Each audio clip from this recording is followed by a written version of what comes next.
Bismillahirrahmanirrahim. Assalamualaikum warahmatullahi wabarakatuh. Alhamdulillahi rabbil alamin.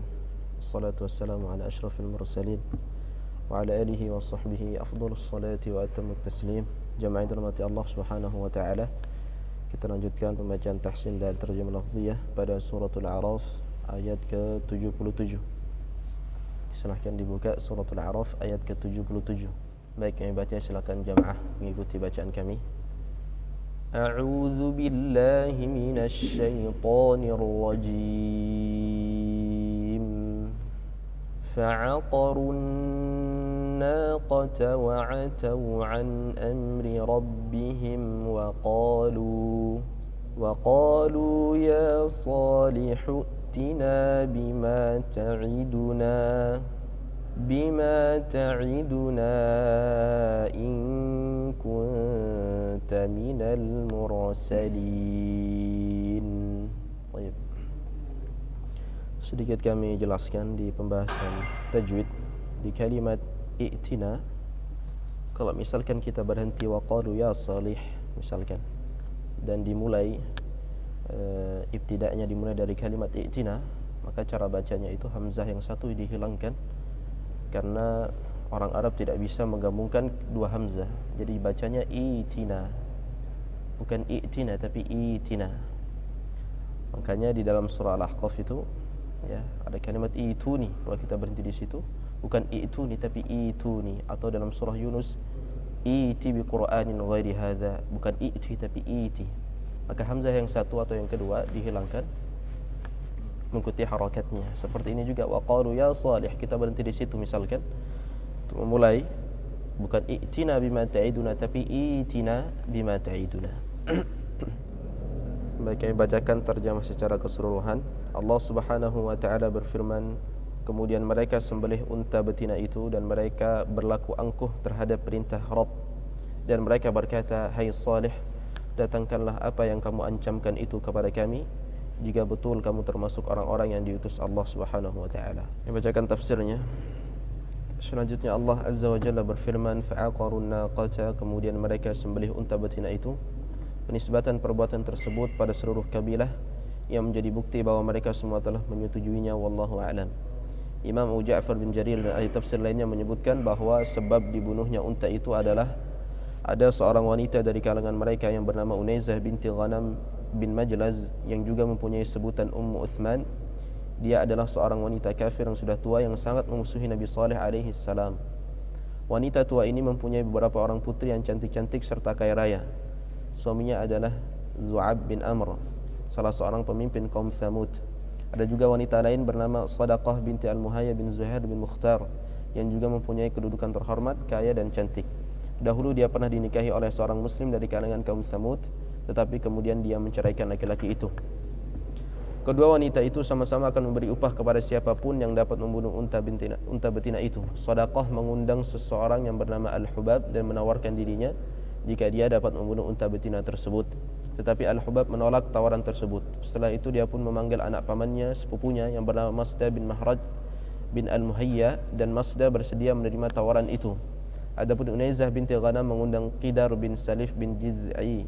Qidar ini adalah seseorang yang berkulit coklat tua dan bertubuh pendek.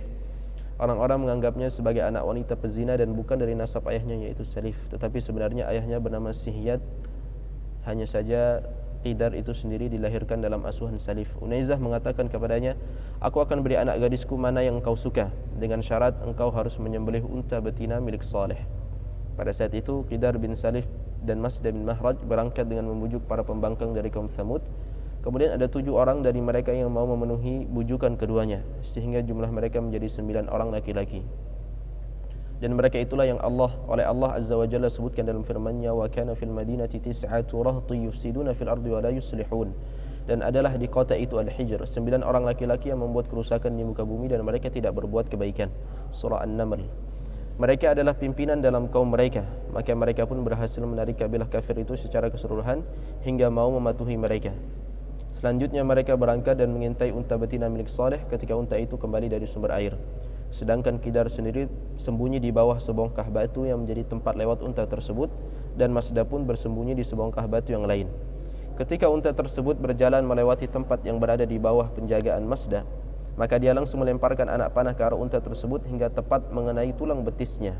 Kemudian Unaizah binti Ghanam pun keluar serta memerintahkan anak gadisnya, yang mana anaknya itu adalah wanita yang paling cantik, untuk memperlihatkan diri kepada Kidar dan kelompoknya. Lalu Kidar menghujamkan pedang dengan kerasnya ke arah unta tersebut sehingga urat kaki unta itu putus dan ia jatuh tersungkur ke tanah. Lalu ia melenguh satu kali untuk memperingatkan anaknya. Lantas Kidar menusuk leher unta itu dan menyembelihnya. Sedang anak unta tersebut lari ke gunung yang sangat terjal, lalu naik ke atas sebongkah batu di gunung itu sambil melenguh. Diriwayatkan oleh Abdul Razzaq dari Ma'mar dari seseorang yang mendengar dari Al-Hasan Al-Basri bahwa anak unta itu mengatakan, "Ya Rabbku, di mana ibuku?" Dan disebutkan bahwasanya anak unta tersebut melenguh 3 kali, masuk ke dalam batu dan ia menghilang di batu tersebut. Ada juga yang menyebutkan bahwa mereka mengejar anak unta tersebut dan menyembelihnya bersama induknya. Wallahu a'lam. Setelah mereka berhasil melakukan hal itu dan selesai menyembelih unta tersebut, berita itu pun sampai kepada Nabi Saleh alaihissalam. Lalu Nabi Saleh mendatangi mereka yang sedang berkumpul bersama-sama. Setelah melihat unta betina itu, Nabi Saleh lalu menangis seraya berujar, "Tamatta'u fi darikum thalathata ayyam." Bersenang-senanglah kamu di rumahmu selama 3 hari. Surah Hud. Pembunuhan yang kaum itu lakukan terhadap unta betina ini berlangsung pada hari Rabu. Pada sore harinya 9 orang tadi bermaksud hendak membunuh Saleh seraya berkata, "Jika benar apa yang dia Saleh peringatkan, dia segera kita bereskan terlebih dahulu, dan jika berdusta dia akan kita susulkan kepada untanya." Dalam Al-Quran Allah Subhanahu wa taala berfirman, "Faqalu taqasamu billahi lanubayyitannahu wa ahlihi thumma lanaqulanna liwaliyhi ma shahidna mahlika ahlihi wa inna lasadiqun wa makaru makra wa makarna makra wa hum la yash'urun fanzur kaifa kana 'aqibatu makrihim." Mereka berkata, "Bersumpahlah kalian dengan nama Allah bahwa kita sungguh-sungguh akan menyerangnya dengan tiba-tiba beserta keluarganya pada malam hari. Kemudian kita katakan kepada warisnya bahwa kita tidak menyaksikan kematian keluarganya itu, dan sesungguhnya kita adalah orang-orang yang benar.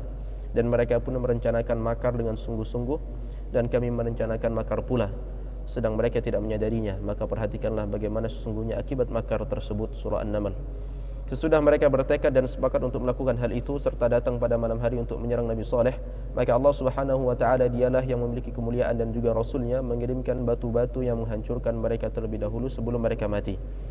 Pada pagi hari Kamis, yaitu hari pertama dari sekian hari yang dinantikan, wajah kaum Tsamud itu menguning persis seperti apa yang diancamkan oleh Nabi Saleh alaihissalam. Pada hari Jumat, yaitu hari kedua, wajah mereka berubah menjadi merah. Pada hari ketiga dari hari-hari mereka bersenang-senang, yaitu hari Sabtu, wajah mereka berubah warna menjadi hitam. Tatkala mereka memasuki hari Ahad dalam keadaan telah bersiap menghadapi maut dan duduk menunggu murka dan siksaan Allah Subhanahu wa taala, mereka tidak tahu apa yang akan dia lakukan terhadap diri mereka dan tidak mengetahui bagaimana azabnya itu akan menimpa mereka. Kemudian terbitlah matahari dari timur, yaitu pada hari Ahad. Maka muncullah suara keras dari langit dan gempa yang sangat dahsyat menyerang dari bawah mereka sehingga arwah dan nyawa orang-orang pun melayang dalam satu waktu. Hadanallahu wa iyyakum ajma'in. Mungkin ini yang bisa kami sampaikan. Assalamualaikum warahmatullahi wabarakatuh.